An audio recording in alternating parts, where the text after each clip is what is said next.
Nous avons lu la parole de Dieu ensemble et nous avons vu ce que le Seigneur Jésus a dit lui-même de sa bouche. Il n'a pas dit que la religion chrétienne va vous sauver.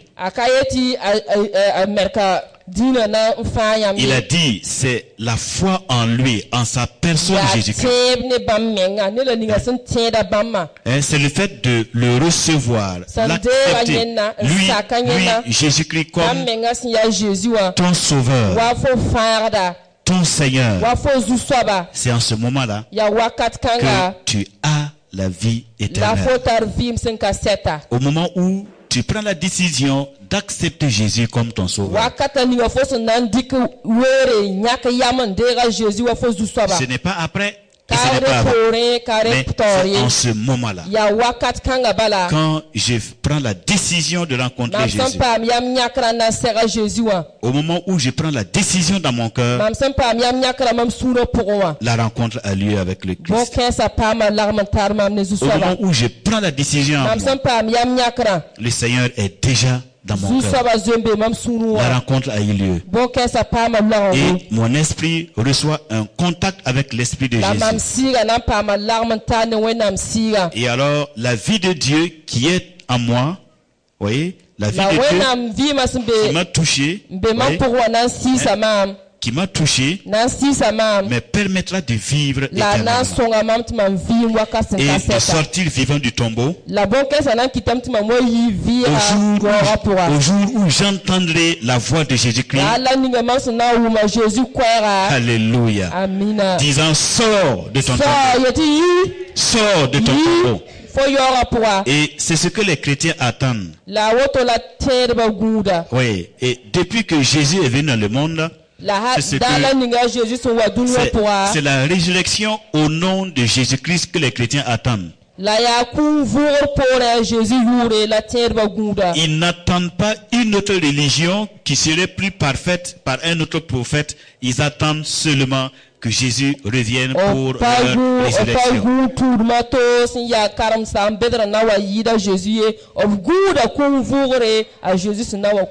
Être chrétien, c'est attendre le retour de Jésus pour la résurrection. Alléluia. C'est attendre Jésus comme celui qui nous ressuscite. Comme celui qui, par sa parole, nous fera sortir du tombeau. Donc nous ne sommes pas là pour attendre une religion, un prophète. Ils sont tous morts et enterrés. Mais Jésus est vivant. Il est vivant pour toujours. Alors, comment nous allons laisser les vivants pour aller nous adresser aux morts? Et c'est pourquoi les anges demandaient aux disciples de Jésus, à ces femmes, pourquoi cherchez-vous le vivant parmi les morts?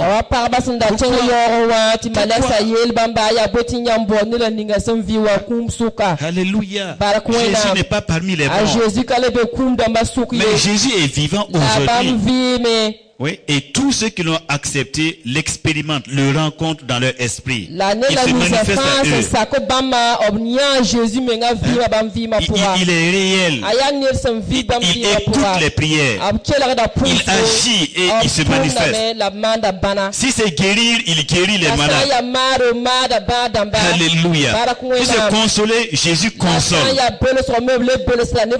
Si on l'invite dans une famille, Jésus se présente.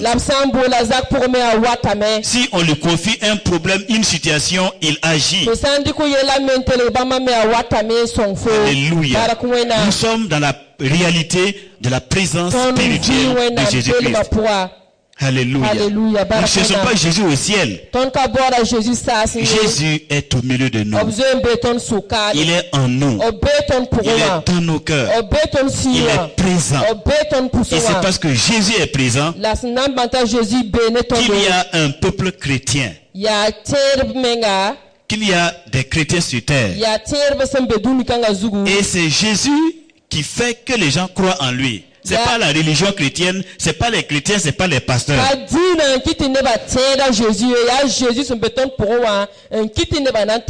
L'Esprit du Seigneur Jésus, qui est le Saint-Esprit, il crée la soif de Jésus dans le cœur de plusieurs hommes et de plusieurs femmes du monde d'aujourd'hui. Et quand les gens entendent la prédication, l'enseignement au nom de Jésus, leur cœur est touché par l'Esprit de Dieu qui agit. Et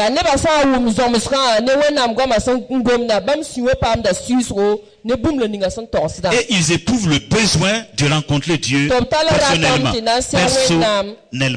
Ils éprouvent le besoin de parler à Dieu et d'ouvrir leur cœur au Seigneur.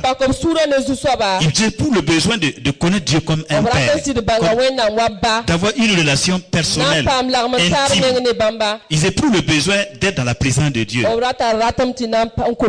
d'avoir une intimité avec Dieu. Donc leur cœur est attiré, comme quelqu'un est assoiffé de quelque chose. Et ce quelque chose n'est pas une chose, on est assoiffé de Dieu. Quand quelqu'un entend la voix du Seigneur, l'Esprit de Dieu crée en lui la soif de la vérité, la soif de la justice, la soif de rencontrer et d'embrasser Dieu.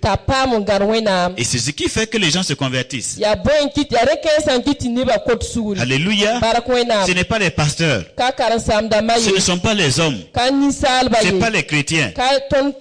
Et ce travail de l'Esprit de Dieu là, personne ne peut arrêter cela. Même si vous égorgez tous les chrétiens du Burkina, ça ne change rien.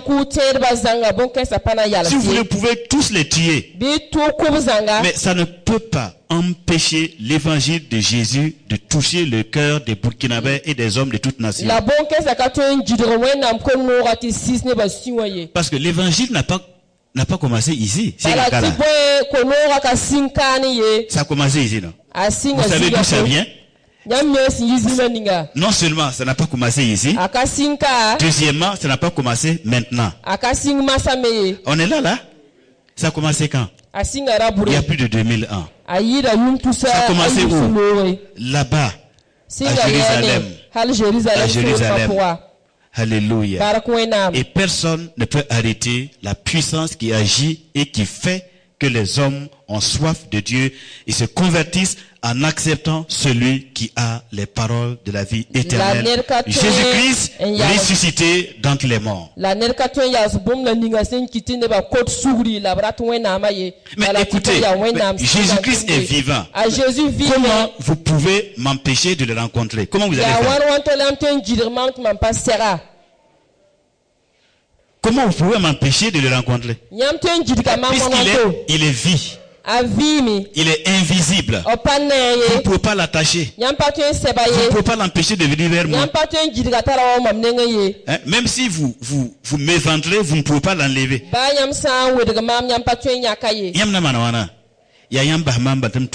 Comment ferez-vous? Laissez-moi seulement suivre Jésus. Si vous me tuez, vous devenez des meurtriers. Vous devenez des meurtriers devant Dieu et devant la loi. Vrai ou faux? Donc qu'est-ce que vous allez faire? Si vous me tuez, vous êtes meurtrier pour toujours. Et Dieu redemandera, il vous redemandera mon sang devant son trône. Il n'y a rien à faire. Si vous me laissez aussi, je vais continuer de prêcher la parole de Dieu. Je vais continuer de croire en Jésus et de répandre l'évangile. Qu'est-ce que vous allez me faire? Comment vous allez faire? On peut lutter contre un Dieu. Vous pouvez lutter contre celui qui est assis là-haut au ciel. Comment vous allez faire? Quelles sont les armes que vous allez utiliser? Des épées contre lui. Vous allez faire comment? Vous allez monter, le secouer si son tour va tomber. Vous allez envoyer quoi? Fusée contre lui. Vous ne pouvez rien faire. Acceptons que Dieu fasse son œuvre sur la terre. La Bible dit, l'évangile est une puissance de Dieu pour le salut de quiconque croit. C'est une puissance de Dieu.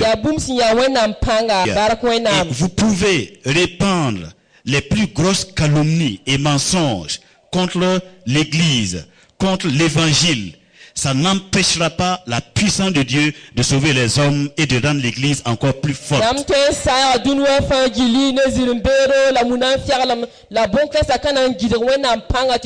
Il y a des églises qui sont dans les cœurs des hommes. L'Église est dans le cœur des hommes.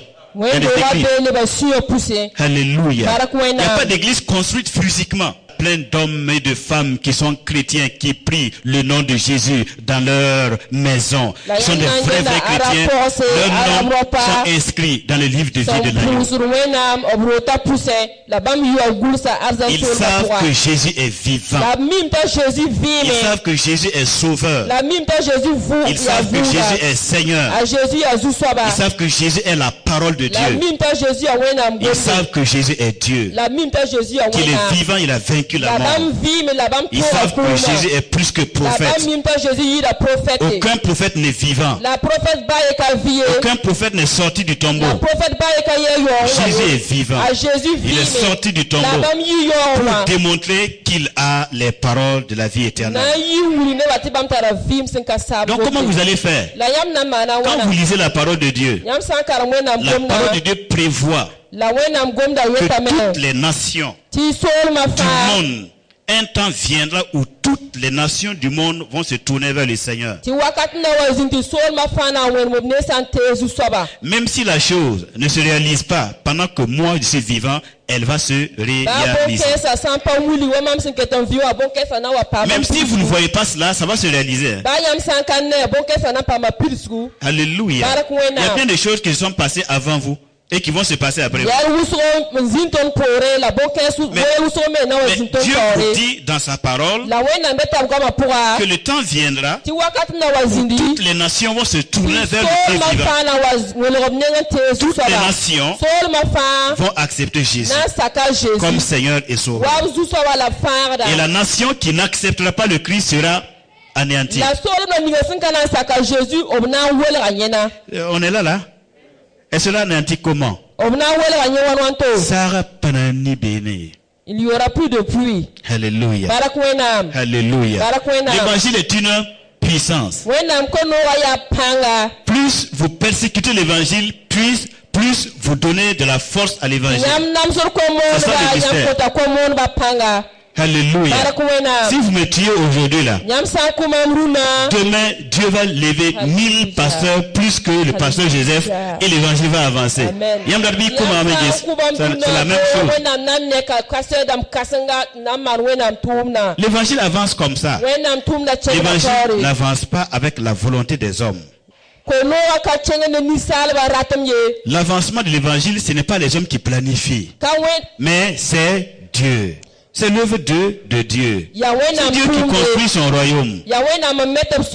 Dieu a donné son fils comme un sacrifice. Et à partir de là, il a décidé de bâtir son royaume. Un point, c'est tout. Donc, tout ce que vous allez faire contre l'évangile, vous le faites contre Dieu. Vous luttez contre Dieu. Si vous tuez un, Dieu va multiplier un là par 1000. On est là? Vous connaissez l'histoire de l'église? Vous connaissez les persécutions, les souffrances, les douleurs que les gens ont subies à cause de la foi? Est-ce que cela les a arrêtés? Alléluia. Ça les a arrêtés? Que le Seigneur nous aide. L'évangile, c'est la puissance de Dieu. C'est pas la puissance des pasteurs. C'est pas la puissance des chrétiens. Alléluia. Le Seigneur Jésus lui-même a dit, si les chrétiens se taisent pour ne pas parler de Jésus, les pierres vont glorifier, vont proclamer la gloire de Jésus.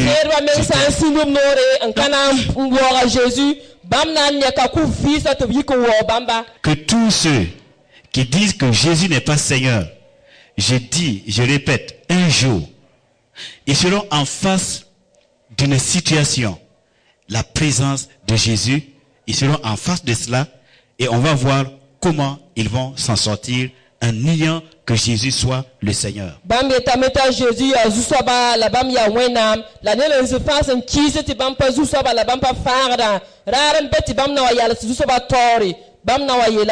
J'ai dit, aucun homme n'est important devant Dieu. Aucun homme religieux. Aucun gourou. Personne n'a de l'importance devant Dieu. Celui qui est important devant Dieu, c'est celui qui craint la parole de Dieu. Tout le reste, les titres, les gloires, les positions que vous avez sur terre, pour Dieu c'est de la poussière. Ce n'est rien. C'est de la vanité. Et le jour viendra où Dieu agira pour vous montrer que vous avez rejeté la vérité et que vous avez cru au mensonge. Et en ce moment-là, vous serez dans la honte éternellement. Moi je vous le dis, mais le jour viendra où vous allez l'expérimenter, le vivre dans votre vie. Jésus vous laissera puisque vous l'avez insulté et vous serez face à la mort. La mort qui est le pouvoir de Satan va vous cerner, va vous attraper, elle va vous avaler et vous allez mourir éternellement. Vous allez connaître la seconde mort. La mort sur terre n'est rien. Dieu dit que la mort sur terre c'est un sommeil. De ce sommeil-là, nous allons nous endormir. Mais après cette mort physique, il y a la vraie mort, la seconde mort. Et c'est ce qui attend le plus grand nombre des hommes d'aujourd'hui. Parce qu'ils nient Jésus comme le Seigneur et le Sauveur. Parce qu'ils nient la rédemption. Parce qu'ils nient la bonté et l'amour de Dieu. Ils nient l'œuvre de Jésus-Christ. Il nie la croix de Jésus-Christ. Il nie la mort et la résurrection de Jésus pour le pardon des péchés. Alors, Dieu les laissera devant leur sort. Ils auront à lutter contre la mort. Et la mort les vaincra. Et ils comprendront alors que Jésus est vraiment la vie. Et que le seul qui a vaincu la mort, c'est Jésus-Christ. Et que sans Jésus, on ne peut pas vaincre la mort. Vous êtes dans vos religions. Mais dans vos religions là, avec tous vos versets que vous récitez là, avec toutes les puissances que vous avez là, vous ne serez pas sauvés de la mort. La mort c'est un esprit. La mort c'est un ange. Dieu l'enverra vous rencontrer. Et vous allez lutter contre cet ange de la mort. Et vous ne pourrez pas vous en sortir. On est là. C'est ce qui va arriver bientôt. Prenez de l'ampleur. Soyez orgueilleux. Croyez que vous êtes important. Réjouissez-vous de la gloire que les gens vous donnent autour de vous. Mais vous avez fait alliance avec la mort. La mort vous attend. La mort vous attend. C'est dommage. C'est dommage. Mais pour tous ceux-là qui acceptent le don de Dieu, le pardon de Dieu, la justice de Dieu, qui est Jésus, l'auteur de la vie, celui qui a les paroles de la vie, ceux qui acceptent le Christ vivant comme leur Seigneur et leur Sauveur, Dieu dit que la mort n'a plus de pouvoir sur eux. Ça y est, vous m'entendez là? Le Dieu qui est au ciel dit au Burkinabé, la mort c'était n'est rien. Il y a une autre mort qui arrive. Si vous n'avez pas Jésus, vous allez connaître une seconde mort. Si vous avez Jésus, vous vivrez éternellement. On a entendu? C'est ce que Dieu dit maintenant à nous, les hommes d'aujourd'hui. Mais pourquoi vous glorifiez de vos positions? La position qu'on a sur terre, ça mène où? De quelle valeur a cette position? Sur le plan de l'éternité,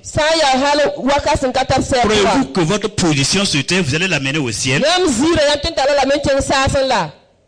Réfléchissons un peu. Entrons en nous-mêmes. Ayons la crainte de Dieu qui est au ciel. On est là. Ayons la crainte de Dieu. Dieu a eu pitié de nous en nous envoyant son Fils pour nous éviter la mort éternelle. La mort éternelle va vous tuer. Et ce ne sera pas la faute de Dieu. Vous ne pourrez pas dire que Dieu a manqué d'amour pour vous. Vous ne pourrez pas dire que Dieu n'a pas fait ce qu'il devrait faire pour vous sauver. Parce que vous avez rejeté son Fils le Sauveur. Dieu est venu dans le monde pour nous sauver de la mort éternelle. Et l'orgueil des hommes dit non. Que Dieu n'est pas venu dans le monde. C'est vous qui avez créé le monde. Pourquoi Dieu ne viendrait-il pas dans ce monde? Pourquoi a-t-il créé le monde et qu'il ne peut pas venir dans ce monde? Vous avez bâti une maison et on dit que non, la maison n'est pas digne de vous recevoir. Mais comment vous avez bâti la maison et vous ne pouvez pas entrer dedans? C'est Dieu qui a créé le monde et il ne peut pas venir dans le monde. La négation de Dieu. On rejette le Seigneur. Il n'est pas là. Il ne peut pas venir dans ce monde. Il est hors de ce monde. Mesdames, messieurs, c'est parce qu'on raisonne, nous pensons, nous disons, nous confessons, nous vivons comme si Dieu n'est jamais venu dans le monde, que nous sommes aussi méchants, pervers, voleurs, menteurs, et qu'il y a des troubles partout dans nos nations, dans nos familles, dans nos foyers, dans nos quartiers. Le monde est troublé. Puisque nous vivons comme si on dit que Dieu n'est pas entré dans le monde. Le monde vous appartient.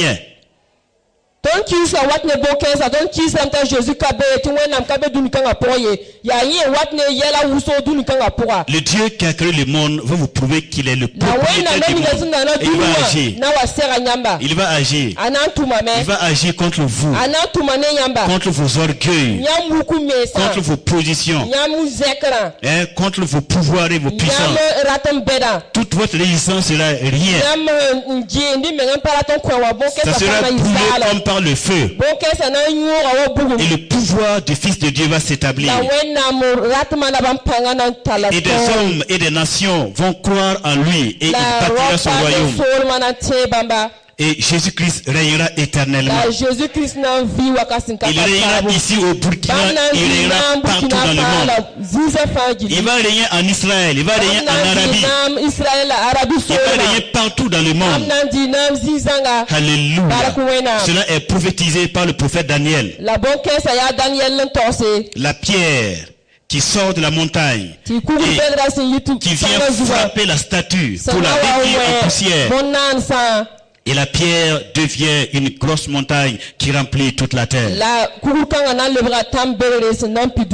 royaume de Dieu vient bientôt. Et nous vous annonçons le royaume de Dieu qui vient. Nous ne vous parlons pas des choses de la terre. Nous vous parlons du royaume de Dieu qui vient bientôt. Si vous voulez être membre de ce royaume-là, c'est Jésus, le chemin, la vérité, la vie. C'est Jésus qui est la porte de ce royaume. Regardez-moi, c'est Jésus. C'est Jésus qu'il faut accepter si vous voulez vivre avec Dieu dans le ciel. Autrement dit, au nom de Jésus-Christ, vous êtes perdu. Si ce n'est pas par Jésus-Christ, je suis obligé de vous dire que vous êtes déjà perdu. Vous êtes déjà perdu. Vous êtes déjà perdu. Vous êtes déjà perdu. Que Dieu nous aide. Que Dieu nous bénisse. Mesdames, Messieurs, que ceux qui connaissent Jésus-Christ dans ce pays-là soient forts. Qu'ils aillent de l'avant. Qui ne craignent rien, ni la mort, ni l'épée, ni les souffrances, ni les douleurs. Parce que le Seigneur est vivant. Le monde appartient à Jésus-Christ. De la part de Dieu le Père, il est le Fils de Dieu. Et comme tel, il est l'héritier de toute la création. Donc le monde appartient à Jésus-Christ. Malgré toutes les apparences, malgré les sectes, les magies, les puissances, les pouvoirs. C'est de l'apparence. C'est encore le temps des nations. Mais le pouvoir, le vrai pouvoir, l'autorité, la souveraineté appartient à celui qui est assis sur le trône.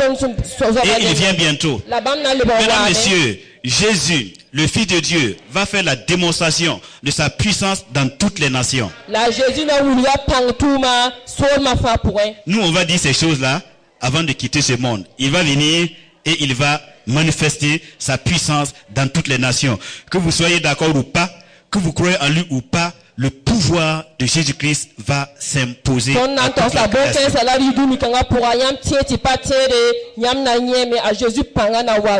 Nous allons prier. L'agneau de Dieu, immolé avant la fondation